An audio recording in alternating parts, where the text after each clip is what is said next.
ಆತ್ಮೀಯ H16 news ಅರ್ಥಾತ್ ಹೇ ಚೇತರಾಮ್ ನ್ಯೂಸ್ಗೆ ಸ್ವಾಗತ. ನಾನು ನಿಮ್ಮವ MI ಅಥವಾ ಮಲ್ಲಪ್ಪ ಜೋತಾವಾರ್. ಆತ್ಮೀಯರೇ, ಸಿದ್ದರಾಮಯ್ಯನವರು ಒಂದು ಕೆಣಕಿದಂಗೆ ಆಗಿಬಿಟ್ಟದ. ಶ್ವೇತಪತ್ರ ತೊಗೊಂಬರ್ರಿ, ಏನು ಅಭಿವೃದ್ಧಿ ಮಾಡಿದ್ರಿ ನೀವು ಅಂತ ವಿರೋಧಿಗಳು ಕೇಳಿಕೆ ಶುರು ಮಾಡಿದ್ಕೊಳ್ಳ ಕೆಚ್ಚ ಹಚ್ಚಿದಂಗೆ ಆಗ್ಯದ.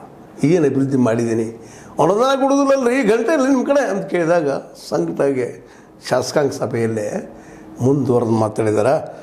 ಎಲ್ಲ ಕ್ಷೇತ್ರಗಳಿಗೂ 2,000 ಕೋಟಿ ರೂಪಾಯಿಗಳು ಹಂಚ್ತೀನಿ ಅಂತ ಮಾತಾಡಿದ್ದಾರೆ.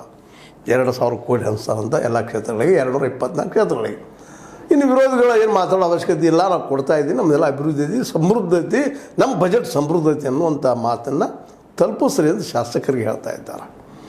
ನೀವು ಎದೆ ತಟ್ಟಿ ಹೇಳ್ಕೊಡ್ರಿ, ಗ್ಯಾರಂಟಿ ಹೇಳ್ಕೊಡ್ರಿ, ಅಭಿವೃದ್ಧಿ ನಡೆದಂತ ಹೇಳ್ಕೊಡ್ರಿ, ಮತ್ತೆ ಹೇಳ್ಕೊಡ್ರಿ ಅಂತೇಳಿ ಹೇಳ್ತಾ ಇದ್ದಾರೆ. ಯಾಕಂದ್ರೆ ಇವೆಲ್ಲ ಸಾಕಷ್ಟಾಗಿದೆ ಸಿದ್ದರಾಮಯ್ಯ. ಹೌದಪ್ಪ, ಇವರು ಖಜಾನೆ ದೇವಳೆ ಬಿಚ್ಚರು ಯಾರು BJP ನಾಯಕನ ಕೇಳಿದ್ರು ಇದೇ ಮಾತಾಡ್ತಾರೆ. ಎಲ್ಲ ದುಡ್ಡು ಹಾಳು ಮಾಡಿದ್ದಾರೆ ರೀ ಇವರು ಅಂತ. ಹೆಂಗೆ ಹಾಳು ಮಾಡಿದರು ಅಂತ ಪ್ರಶ್ನೆ ಮಾಡಿದ್ರು. ಇಲ್ಲ, ಎಲ್ಲ ಹಂಚಿರಿ, ಪುಗಟ್ ಅಂತ ಹಂಚಿದ್ರು ಅಂತೇಳಿ ಹೇಳ್ತಾ ಇದ್ದಾರೆ. ಏನು ಸಾರಾಯಿ ಹಂಚಿದಾರ ಪುಗಟ, ಮತ್ತೇನು ಹಂಚಿದ್ರೆ ರಾಜ್ಯ ದೇವಳೆ ಬಿಚ್ಚರು, ಇಲ್ಲ ಜನರಿಗೆ ಅನುಕೂಲ ಆಗೋದು ಹಂಚಿದಾರೆ ಅಂತೇಳಿ ಕಾಂಗ್ರೆಸ್ಸಿಗರು ಹೇಳ್ತಾ ಇದ್ದಾರೆ. ನಾವು ಜನರ ಕಲ್ಯಾಣಕ್ಕಾಗಿ ಮಾಡ್ತಾ ಇದ್ದೀವಿ ರೀ, ಇಲ್ಲಿ ಉದ್ಯೋಗ ಸೃಷ್ಟಿ ಆಗಿಲ್ಲ, ಮತ್ತೊಂದಿಲ್ಲ, ಪಾಪ ಅವ್ರು ನಾವು ಎಷ್ಟು ಕೊಡ್ತಾ ಇದ್ದೀವಿ, ಸಹಾಯ ಆಗ್ಯದ ಜನಕ್ಕೆ. ಈ ಮೋದಿ ಅವ್ರದಾಗ ಏನು ಉದ್ಯೋಗ ಸೃಷ್ಟಿ ಆಗಿಲ್ಲ ಈ ನಾಡಿನಲ್ಲಿ ಆಯಿತು, ಮತ್ತೆಲ್ಲ ಹೋದ. ನಾವು ವರ್ಷಕ್ಕೆ 4-4.5 ಲಕ್ಷ ಕೋಟಿ ರೂಪಾಯಿ ತೆರಿಗೆ ಕೊಟ್ಟರು ನಮಗೇನು ಕೊಡುವುದಿಲ್ಲ ಒಳ್ಳೆ ಅಂತೇಳಿ ಇವರು ಜೋರಾಗಿ ಹೇಳ್ತಾ ಇದ್ದಾರೆ. ಸಾಮಾನ್ಯರಿಲ್ಲ ಸಿದ್ದರಾಮಯ್ಯನವರು. ಅವರು ಸರಿಯಾಗಿ ಒಂದಿಷ್ಟು ಏನಪ್ಪ ಅಂದ್ರೆ ರಾಷ್ಟ್ರ ಮಟ್ಟದಲ್ಲಿ ಹಿಂದಿ ಇನ್ನೂ ಚೆನ್ನಾಗಿತ್ತಪ್ಪ ಅಂದ್ರೆ ರಾಷ್ಟ್ರದ ನಾಯಕರಾಗ್ತಿದ್ರು ಏನೋ, ಆದರೆ ಅಷ್ಟರ ಮಟ್ಟಿಗೆ ಇದ್ದಂಗೆ ಕಾಣೋದಿಲ್ಲ ಹಿಂದಿ ಅಂತ ಅನ್ನಿಸ್ತದೆ. ಇನ್ನು ಅವ್ರಿಗೆ ಬಿಟ್ಟಿದ್ದು, ಯಾಕಂದ್ರೆ ನಮಗೆ ಗೊತ್ತದ ಶರದ್ ಪವಾರ್ ಈ ದೇಶದ ನಾಯಕರಾಗಿರೋ ಒಬ್ಬರಿದ್ದರು ಅವರು. ಆಗ ಸರಿಯಾಗಿ ಅವ್ರು ಹಿಂದಿ ಬರಲಾರ್ದಕ್ಕಾಗಿ ಫೇಲ್ಯೂರ್ ಆಗಿಬಿಟ್ರು, ನಾಯಕರಾಗಲಿಲ್ಲ. ನಮ್ಮ ಅದನ್ನು ಸದುಪಯೋಗ ಮಾಡ್ಕೊಂಡಂಥ ಅಂದಿನ ಇಂದಿರಾ ಗಾಂಧಿಯವರು ಪಾಪ ಅವ್ರು ಹೊರಗೆ ಹಾಕಿದ್ರು. ಆದರೆ ಅವ್ರು ರಾಜಕೀಯವಾಗಿ ಏನು ಹಾಳಾಗಿ ಹೋಗಲಿಲ್ಲ. ಅದ್ರ ನಂತರ ಮತ್ತೆ ಮುಖ್ಯಮಂತ್ರಿ ಆದರೂ ಇದರದ್ದು ಮಹಾರಾಷ್ಟ್ರದ್ದು, ಆದರೆ ಮಹಾರಾಷ್ಟ್ರಕ್ಕೆ ಸೀಮಿತವಾಗಿ ಉಳಿದ್ರು. ರಾಷ್ಟ್ರ ಮಟ್ಟದಲ್ಲಿ ಕೇವಲ ಕಾರ್ಪೊರೇಟ್ಗಳಿಗೆ ಹೆಲ್ಪ್ ಆಗುವಂಥ ವ್ಯಕ್ತಿಯಾಗಿ ಕಂಡು ಬಂದರು. ಹಿಂಗಿದ್ದಾಗ ಇವತ್ತು ಸಿದ್ದರಾಮಯ್ಯನವರು ಸ್ಪಷ್ಟವಾಗಿ ಉತ್ತರ ಕೊಡ್ತಾ ಇದ್ದಾರೆ. ನಾವು 2,000 ಕೋಟಿ ರೂಪಾಯಿ ಹಂಚ್ತೇವೆ, ಎಲ್ಲರಿಗೂ ಕೊಡೋಣ, ಎಲ್ಲರಿಗೂ ಅವ್ರ ಪಾಲ ಅವ್ರು ಕೊಟ್ಬಿಡೋಣ, ಮಾತಾಡಿ ಹೆಂಗೆ ಮಾತಾಡ್ತಾರೋ ಅನ್ನೋಂಗದ. ಭಾಳ ಸಂತೋಷ ಮಾಡಿರಿ.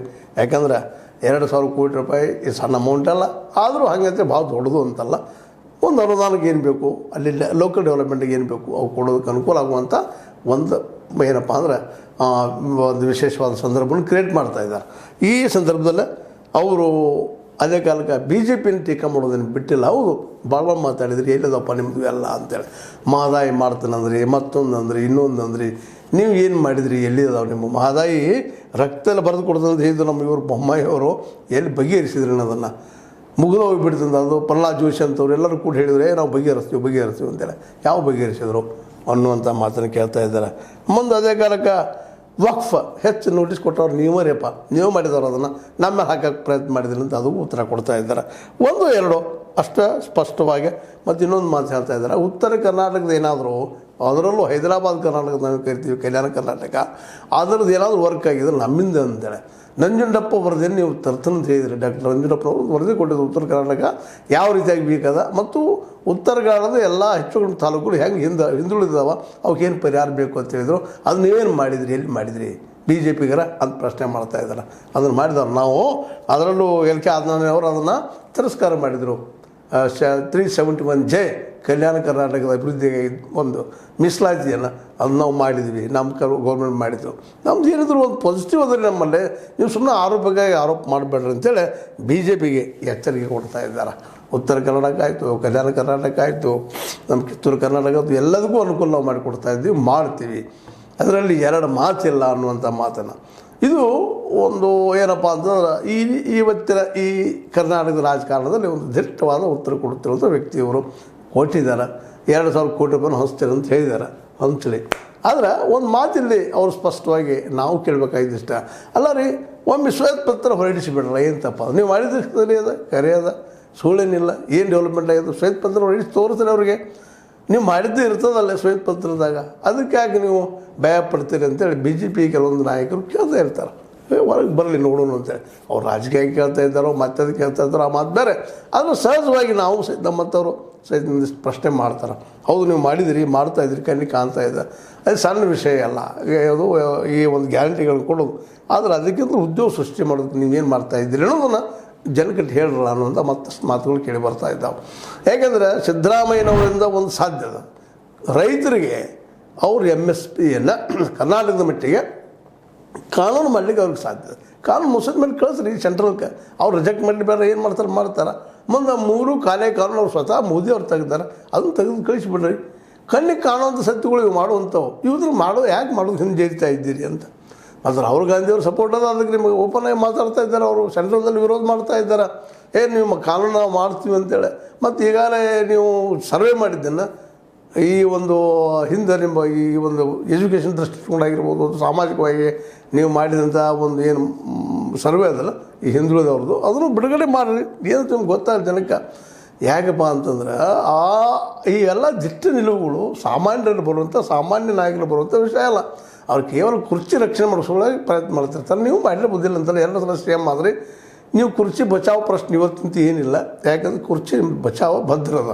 ಇವತ್ತು ಯಾರು DK ಅವ್ರಿಗೂ ಗೊತ್ತಾಗಿಬಿಟ್ಟದೆ. ನಾವು ಇದು ಅಲ್ಲಾಡಿಸಿದ್ರು ಇದನ್ನು ಅಲ್ಲಾಡೋ ಗಿರಿಕೆ ಎಲ್ಲ ನಮಗೆ ಭಾಳ ಸ್ಟ್ರಾಂಗ್ ಇದ್ದಾರೆ, ಮತ್ತು ಇವತ್ತು ಬೆಂಬಲಿಗರು ಸಾಕಷ್ಟು ಇದ್ದಾರೆ ಅನ್ನೋದು ಅವ್ರಿಗೆ ಮನವರಿಕೆ ಆಗಿದೆ. ಹೀಗಾಗಿ ಅವ್ರು ನಿಮ್ಮ ಜೊತೆಗೇನು ಬರೋರು, ಅವರು ಇಲ್ಲಿ ತನಕ ಅಲ್ಲಿಂದ ಇದು ಮಾಡಲಿಕ್ಕೆ ಹೋಗೋದಿಲ್ಲ. ನಿಮ್ಮ ಮಂತ್ರಿಗಿರಿ ಮೋಸ್ಟ್ಲಿ ಮುಖ್ಯಮಂತ್ರಿಗಿರಿಯನ್ನು ಅವ್ರು ಇಳಿಸ್ಲಿಕ್ಕೆ ಪ್ರಯತ್ನ ಮಾಡೋದಿಲ್ಲ ಅಂತ ಅನಿಸ್ಲಿಕ್ಕತ್ತದ ಇವತ್ತಿನ ವಾತಾವರಣ ನೋಡಿದಾಗ. ಯಾಕಂದ್ರೆ ನೀವು ಅವ್ರಿಗಿಂತಲೂ ಎಷ್ಟೋ ಪಾಲು ಮುಂದಿದ್ದೀರಿ, ನಾಯಕರಿದ್ದೀರಿ, ಹಿಂದುಳಿದವ್ರು ನಿಮ್ಮ ಬೆನ್ನಿದ್ದಾರೆ.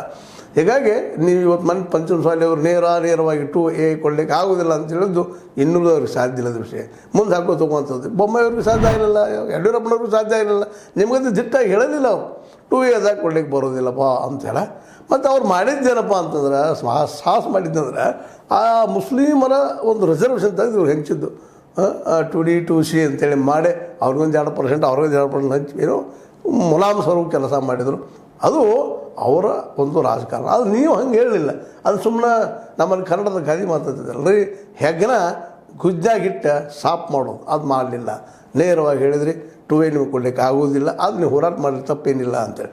ಇದು ಒಬ್ಬ ನಾಯಕನಿಗೆ ಇರುತ್ತಿರುವಂಥ ಒಂದು ಪಾಸಿಟಿವ್ನೆಸ್ ಅಂತೀವಿ ನಾವು, ಸಕಾರಾತ್ಮಕತೆ ಅಂತಂತೀವಿ. ರಾಜಕೀಯವರು ಸಕಾರಾತ್ಮಕ ನೋಡಿದರೆ ಈಗ ನಿಮ್ಮ ಟೀಕೆ ಬಂದ ತಕ್ಷಣ 2,000 ಕೋಟಿ ಇದಾವೆ ನಮ್ಮ ಖಜಾನೆ ದುಡ್ಡು ಅದನ್ನು ತೋರಿಸ್ಕೊಟ್ರಿ, ಇದು ಒಳ್ಳೆಯದನ್ನು. ಅದ್ರ ಜೊತೆಗೆ ನಾವು ಇಲ್ಲ ಹೇಳೋದು ಏನಪ್ಪ ಅದು ಈ ಸಂದರ್ಭದಲ್ಲಿ ಶ್ವೇತಪತ್ರ ಹೊರಡಿಸೋದು ಭಾಳ ಉತ್ತಮವಾದ ಕೆಲಸ. ಒಂದು. ಎರಡನೇದು MSPಯನ್ನು ಯಾಕೆ ಕಾನೂನು ಮಾಡ್ತಾ ಇಲ್ಲ ನೀವು, ಅದಕ್ಕೆ ನೀವು ಇವತ್ತು ಉತ್ತರ ಕೊಡಬೇಕಾದ್ರೆ ನಿಮಗೆ ಸಾಧ್ಯ ಅದು. ಯಾಕಂದ್ರೆ ಇವತ್ತು ನೀವು ಅಧಿಕಾರದ ಹಂಗೆ ತೊರೆದು ಹೊಂಟಿದ್ದೀರಿ. ನೀವು ಚಾಮರಾಜನಗರದಲ್ಲಿ ಹೇಳಿಕೊಟ್ಟಿದ್ದು ಭಾಳ ಮನಸ್ಸಿಗೆ ಹತ್ತುವಂಥ ಮಾತು. ಎಲ್ಲಪ್ಪ ನಾವು ರಾಜಕೀಯದ ಕೊನೆ ದಿನಗಳಲ್ಲಿದ್ದೀವಿ, ಮತ್ತು ಇದನ್ನು ನೀವೇ ಮಾಡಬೇಕಿದ್ದಾನೆ, ಮತ್ತೊಬ್ರಿಗೆ ಸಾಧ್ಯ ಇಲ್ಲ. ಯಾಕಂದರೆ DK ಅವರು ಇನ್ನೂ ರಾಜಕೀಯ ಮಹತ್ವಾಕಾಂಕ್ಷೆ ಇದ್ದಾವೆ, ಅಂಥವ್ರಿಗೆ ಆಗೋದಿಲ್ಲ ಇದೆಲ್ಲ ಕೆಲಸ. ಯಾಕಂದ್ರೆ ಹಿಂದೆ ಮುಂದೆ ನೋಡ್ತಾರೆ ನಾಳೆ ಉಳಿತನೂ ಇಲ್ಲೋ ಅಂತೇಳಿ. ಅವರೇ ಬರಲಿ ಇನ್ನೊಬ್ಬರೇ ಬರಲಿ, ಅಂಥ ದಿಟ್ಟತನ ಇದ್ದಂಥ ನಾಯಕರು ಕರ್ನಾಟಕದಲ್ಲಿಂತ ಈ ಸದ್ಯದ ಬಟ್ಟೆ ಅಂದರೆ ಇಲ್ಲ. ಮುಂದೆ ಏನು ಹುಡ್ತಾರೋ ಗೊತ್ತಿಲ್ಲ. ಬಟ್ ಈಗ ರೈತರಿಗೆ ಭಾಳ ಮುಖ್ಯವಾಗಿ ಬೇಕಾಗಿದ್ದು ನೀವು ಮತ್ತು ನಮ್ಮ ವಾಹಿನಿ ಮೂಲಕ ನಾವು ಹೇಳ್ತಾ ಇರೋದು ಏನಪ್ಪ ಅಂತಂದ್ರೆ ಪ್ರತಿ ಹಳ್ಳಿಗೂ ಗೋಡಾವನ್ನು ಕಟ್ಟಿಸ್ಕೊಡುವಂಥದ್ದು. ಯಾರೋ ಒಬ್ಬರು ಅದಾನಿ ಅಂಥವ್ರು ಕಟ್ಟಿಸ್ತಾರೆ, ನೀವು ಸರ್ಕಾರದ ಯಾಕೆ ಕಳ್ಸೋಕ್ಕಾಗೋದಿಲ್ಲ ರೀ. ಒಂದು ಪಂಚಾಯತಿ ಒಂದು ಗೋಡಾವನ, ಒಂದು ಪಂಚಾಯತಿ ದೊಡ್ಡ ಗೋಡಾವನ, ಅಲ್ಲಿ ಗೊಂಜಾಳ ಇಟ್ಕೊಳ್ಳಿ, ಜೋಳ ಇಟ್ಕೊಳ್ಳಿ, ಮತ್ತಿ ಇಟ್ಕೊಳ್ಳಿ, ಎಲ್ಲ ಇಟ್ಕೊಂಡು ರೇಟ್ ಬಂದಾಗ ಮಾರಲಿ. ಪಂಚಾಯತಿನ ಇದು ಮಾಡಿಬಿಡ್ರಿ, ಇದನ್ನು ಏನೋ ಮಾರ್ಕೆಟ್ ಮಾಡಿರಿ. ಯಾಕೆ ಮಾಡಬಾರ್ದು? ಕಬ್ಬ ಯಾಕೆ ನಿಷೇಧ ಇರಬಾರ್ದು? ಅದು ಅವಶ್ಯ ಇಲ್ಲರಿ. ಕಬ್ಬ ಪಾಪ ರೈತರಿಗೂ ಅವ್ರಿಗೆ ಗೊತ್ತಿಲ್ಲ, ಪಾಪ ಅರ್ಥ ಆಗೋದಿಲ್ಲ ಅವ್ರಿಗೆ. ದೊಡ್ಡ ದುಡ್ಡು ಬರ್ತದೆ ಅಂತ ತಿಳ್ಕೊಂಡ್ಬಿಡ್ತಾರೆ. ಅದನ್ನು ನಿಷೇಧ ಮಾಡಿಬಿಟ್ರೆ ಸಕ್ಕರೆ ಸೆರೆ ಬಿಟ್ಟು ಮತ್ತೇನಾಗ್ತದೆ ಅದರಿಂದ. ಮತ್ತು ನೀವೊಂದು ಸೆರೆ ಮಾಡೋದನ್ನು ಬ್ಯಾನ್ ಮಾಡಿಲ್ಲ, ಅದು ಇಟ್ಕೊಂಡಿರ್ಬೇಕಾದ್ರೆ ಬ್ಯಾನ್ ಅಂತ ಹೇಳಕ್ಕೆ ಹೋಗೋದಾರೆ. ನಿಮ್ಗೆ ಗಂಟಬೇಕಾಗಿದಾರ ನಿಮ್ಮ ಸರ್ಕಾರ ನಡೆಸ್ಬೇಕಾಗೆ. ಆದರೆ ಇವು ನಮ್ಮ ಜನರಿಗೆ, ನಮ್ಮ ರೈತರಾಗಿರ್ಬೋದು, ನಮ್ಮ ಜನರಿಗೆ ಆಗಿರ್ಬೋದು, ಸಾರಾಯಿ ಹಾನಿಕಾರಕ, ಸಕ್ಕರೆ ಇದು ಹಾನಿಕಾರಕನೇ ರೀ, ಶುಗರ್ ಆಗೋದು ಕಾರಣ.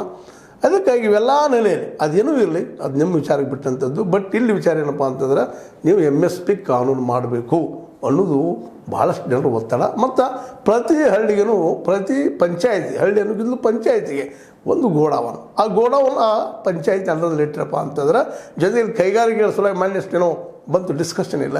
ಆ ಕೈಗಾರಿಕೆಗಳ ಸಹಿತ ಅಲ್ಲಿ ಲಾಭ, ಅದರದ್ದೇನು ತೆರಿಗೆ ಟ್ಯಾಕ್ಸ್ ಇಲ್ಲ, ಆ KIADB ಹಚ್ಚಲಾರ್ದು, ಕೈಗಾರಿಕಾ ಇದಕ್ಕೆ ಒಂದು ಇಲಾಖೆಗೆ ಕಳಿಸಲಾರ್ದ ಅಲ್ಲಿಯ ಒಂದು ತೆರಿಗೆಯನ್ನು ಆ ಒಂದು ಪಂಚಾಯತಿ ಸೇರುವಂಗೆ ಮಾಡಿದ್ದೀರಪ್ಪ ಅಂತಂದ್ರೆ ಪಂಚಾಯತಿ ಸ್ಟ್ರಾಂಗ್ ಆಗ್ತದೆ.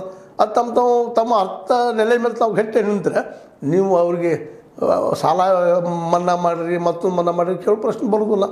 ಅದಕ್ಕಾಗಿ ಒಂದು ಕೆರೆ, ಎರಡನೇದ್ದು ಗೋಡೌನ್, ಮೂರನೇದ್ದು ಈ ಒಂದು ಟ್ಯಾಕ್ಸ್ ಅವ್ರವ್ರಿಗೆ ಬಿಡುವಂಥ ಕೆಲಸಗಳನ್ನ ಮಾಡಿದ್ರಪ್ಪ ಆದರೆ ಮತ್ತು MSP ಕಾನೂನು ಮಾಡಿದ್ರೆ ಅಂದ್ರೆ ನೀವು ಇತಿಹಾಸದಲ್ಲಿ ಉಳಿದು ಹೋಗ್ತೀರಿ ಅನ್ನೋದು ಅಷ್ಟ ಸತ್ಯ.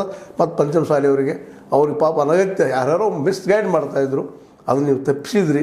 ಮತ್ತು ಇವನು 14 ಸಹಿತ ಚೇಂಜ್ ಮಾಡಿದ್ದಾರೆ ತಮ್ಮ ಟೋನನ್ನು.